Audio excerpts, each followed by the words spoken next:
हर हर महादेव मित्रों, आप सभी का एक बार फिर से स्वागत है आपके अपने YouTube चैनल में। आज की इस वीडियो के माध्यम से मैं लेकर आई हूँ आप लोगों के लिए श्रावण सोमवार की कथा।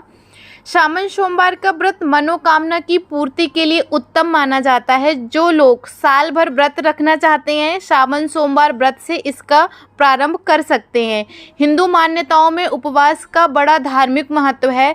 हर देवता को समर्पित एक कथा है जिसे पढ़े बिना उपवास का महत्व समाप्त हो जाता है। 4 जुलाई 2023 से शिवजी की आराधना का महापर्व शुरू हो चुका है। इस वर्ष श्रावण 58 दिनों का होना यानी शिवजी की पूजा पाठ और भक्ति के लिए श्रावण का महीना 2 माह का होगा। 4 जुलाई से श्रावण का पवित्र महीना शुरू होकर 31 अगस्त तक चलेगा। शास्त्रों के अनुसार श्रावण में शिव जी के साथ पूरे शिव परिवार की स्तुति करना लाभकारी होता है। इससे कष्टों से मुक्ति मिलती है। श्रावण में सोमवार के दिन भगवान शिव की विशेष पूजा की जाती है और व्रत रखे जाते हैं। मंगलवार के दिन मंगला गौरी का व्रत रखा जाता है और श्रावण के बुधवार को भगवान गणेश जी की कथा की जाती है। तो चलिए आज हम श्रावण सोमवार की कथा शुरू करते हैं। तो वीडियो को बिना स्किप किए हुए अंत तक देखें। अगर आपकी कोई मन्नत पूरी ना हो रही हो या फिर तमाम प्रयासों के बावजूद आपको करियर में सफलता ना मिल रही हो या व्यक्तिगत जीवन में परेशानी चल रही हो, कोई भी दिक्कत हो, तो परेशान होने की बजाय अब की श्रावण सोमवार का व्रत करके यह बताई गई व्रत कथा का पाठ करें। मान्यता है कि श्रावण सोमवार के दिन अगर व्रत रखकर इस कथा का पाठ किया जाए तो जातकों की मनचाही इच्छा पूरी हो जाती है। तो चलिए कथा शुरू करते हैं। एक साहूकार था जो भगवान शिव का अनन्य भक्त था। उसके पास धन्य धान्य किसी भी चीज की कमी नहीं थी, लेकिन उसकी कोई संतान नहीं थी और वह इसी कामना को लेकर रोज शिव जी के मंदिर जाकर दीपक जलाता था। उसके इस भक्ति भाव को देखकर एक दिन माता पार्वती जी ने शिव जी से कहा कि प्रभु, यह साहूकार आपका अनन्य भक्त है, इसको किसी बात का कष्ट है तो आप उसे अवश्य दूर करना चाहिए। शिव जी बोले, हे पार्वती, इस साहूकार के पास पुत्र नहीं है, यह इसी से दुखी रहता है। माता पार्वती जी कहती हैं कि हे ईश्वर, कृपा करके इसे पुत्र का वरदान दे दीजिए। तब भोलेनाथ ने कहा कि हे पार्वती, साहूकार के भाग्य में पुत्र का योग्य नहीं है। ऐसे में अगर इसे पुत्र प्राप्ति का वरदान मिल भी गया तो वह केवल 12 वर्ष की आयु तक ही जीवित रहेगा। यह सुनने के बाद भी माता पार्वती जी ने कहा, हे प्रभु, आपको इस साहूकार को पुत्र का वर देना ही होगा, अन्यथा भक्त क्यों आपकी सेवा पूजा करेंगे। माता के बार बार कहने से भोलेनाथ ने साहूकार को पुत्र का वरदान दे दिया, लेकिन यह भी कहा कि वह केवल 12 वर्ष तक ही जीवित रहेगा। साहूकार यह सारी बातें सुन रहा था, इसलिए उसे ना तो खुशी हुई और ना ही दुख। वह पहले की तरह भोलेनाथ की पूजा अर्चना करता रहा। उधर सेठानी गर्भवती हुई और 9वें महीने में उसे सुंदर से बालक की प्राप्ति हुई। परिवार में खुशी हर्षो उल्लास के साथ मनाया गया, लेकिन साहूकार पहले की ही तरह रहा और उसने बालक की 12 वर्ष की आयु का जिक्र किसी से भी नहीं किया। जब बालक की आयु 11 वर्ष की हो गई तो एक दिन साहूकार की सेठानी ने बालक के विवाह के लिए कहा। तो साहूकार ने कहा कि वह अभी बालक को पढ़ने के लिए काशी जी भेजेंगे।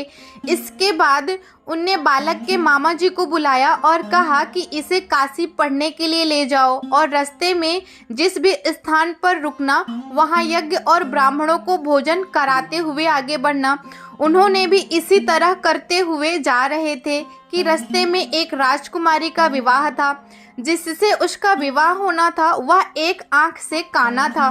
तो उसके पिता ने जब अति सुंदर साहूकार के बेटे को देखा तो उनके मन में आया कि क्यों ना इसे ही घोड़ी पर बिठाकर शादी के सारे कार्य संपन्न करा लिए जाएं।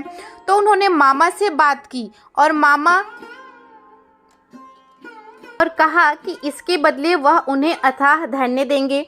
तो वह भी राजी हो गए। इसके बाद साहूकार का बेटा विवाह की बेदी पर बैठा और जब विवाह कार्य संपन्न हो गया तो जाने से पहले उसने राजकुमारी की चुनरी के पल्ले पर लिखा था कि तुम्हारा विवाह तो मेरे साथ हुआ है, लेकिन जिस राजकुमार के साथ तुम्हें भेजा जाएगा वह एक आंख से काना है। इसके बाद वह अपने मामा के साथ काशी के लिए चला गया। उधर जब राजकुमारी ने अपनी चुनरी पर यह लिखा हुआ पाया तो उसने राजकुमार के साथ जाने से मना कर दिया। तो राजा ने भी अपनी पुत्री को बारात के साथ विदा नहीं किया। बारात वापस लौट गई। उधर मामा और भांजे काशी जी पहुंच गए थे। एक दिन जब मामा ने यज्ञ रचा था और भांजा बहुत देर तक बाहर नहीं आया तो मामा ने अंदर जाकर देखा तो भांजे के प्राण निकल चुके थे। वह बहुत परेशान हुए, लेकिन सोचा कि अभी रोना पीटना मचाया तो ब्राह्मण चले जाएंगे और यज्ञ का कार्य अधूरा ही रह जाएगा। यह यज्ञ संपन्न हुआ तो मामा ने रोना पीटना शुरू किया। उसी समय शिव पार्वती उधर से जा रहे थे तो माता पार्वती ने शिवजी से पूछा, हे प्रभु, ये कौन रो रहा है? तभी उन्हें पता चला कि यह तो भोलेनाथ के आशीर्वाद से जन्मा साहूकार का पुत्र था। तब माता पार्वती जी ने कहा, हे स्वामी, इसे जीवित कर दें, अन्यथा रोते रोते इसके माता पिता के प्राण निकल जाएंगे। तब भोलेनाथ जी ने कहा कि हे पार्वती, इसकी आयु इतनी ही थी सो वह भोग चुका है, लेकिन माँ के बार बार आग्रह करने पर भोलेनाथ ने उसे जीवित कर दिया। लड़का ओम नमः शिवाय करते हुए जी उठा और मामा भांजे दोनों ने ईश्वर को धन्यवाद दिया और अपनी नगरी की ओर लौटे। रास्ते में वही नगर पड़ा और राजकुमारी ने उन्हें पहचान लिया। तब राजा ने राजकुमारी को साहूकार के बेटे के साथ बहुत सारे धन धान्य के साथ विदा किया। उधर साहूकार और उसकी पत्नी छत पर बैठे थे। उन्होंने यह प्रण कर रखा था कि यदि उनका पुत्र सकुशल ना लौटा तो वह छत से कूदकर अपने प्राण त्याग देंगे।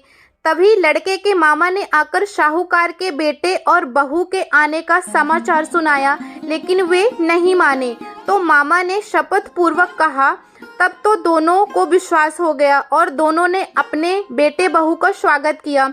उसी रात साहूकार को स्वप्न में शिव जी ने दर्शन दिया और कहा कि तुम्हारे पूजन से मैं प्रसन्न हुआ।